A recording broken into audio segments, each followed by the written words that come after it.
krhka, a se sveti kot kristal, zato sebe imenuje Kristal. 16-letnica iz Vietnama se je rodila s sindromom krhkih kosti, zato ne more hoditi in potrebuje pomoč. Njena mama je velika opora in njene noge, kot v šali reče Kristal. It's okay being vulnerable physically, so that's why I'm proud to call myself Crystal, because I want people to see me as a girl who is vulnerable physically, but can be hard to break mentally at the same time. Vsako sekundo se na svetu rodi 5 otrok in vsak od njih je drugačen. Eden bo svetlolas, drugi bo glasbeno nadarjen, tretji bo dober kuhar. Nekateri otroci pa se rodijo telesno ali duševno prizadeti in imajo zato pri svojem odraščanju različne posebne potrebe in potrebujejo še posebno oporo.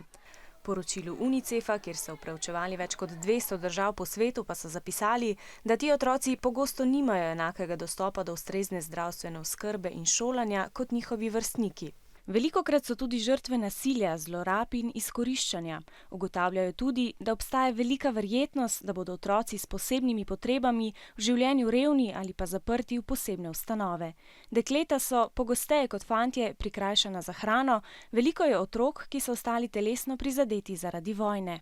Človekoljubne organizacije si prizadevajo, da bi bili vsi otroci deležni enake oskrbe, možnosti šolanja in razvijanja svojih sposobnosti.